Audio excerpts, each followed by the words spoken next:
Para në dorë, por jo më pa kufi.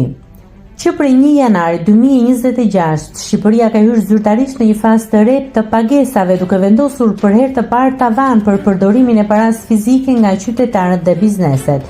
Një ndryshim që prek drejt për drejt mënyrën se si paguhen blerjet e përditshme, shërbimet dhe transaksionet me subjekteve tregtare. Sipas ligjit të ri të procedurave tatimore, qytetarët nuk do të lejohen të kryejnë pagesa me kesh mbi 500.000 lekë në muaj. Çdo blerje që të i kalon këtë vlerë do të duhet të kalojë përmes sistemit bankar duke përdorur karta apo pagesa elektronike. Për shembull, nëse një qytetar dëshiron të blejë mobilje për shtëpinë apo elektroshtëpiake me vlerë mbi këtë shumë, ai nuk do të mund të paguajë atë me para në dorë, por përmes kartës bankare. Ky kufizim aplikohet për herë të parë në Shqipëri dhe synon të ulë qarkullimin e paras jashtë bankave.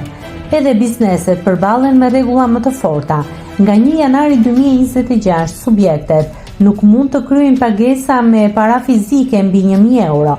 Kufizimi i pagesave me para në dorë ka qenë prej vitesh një kërkesë e sektorit bankar dhe tashmë është bërë pjesë e paketës fiskale të 2026-s. Paralelisht, ligji parashikon që brenda muajit qershor të këtij viti të gjitha strukturat akomoduese, sektori i transportit dhe institucionet publike të jenë të pajisura me forma alternative për pagesa elektronike.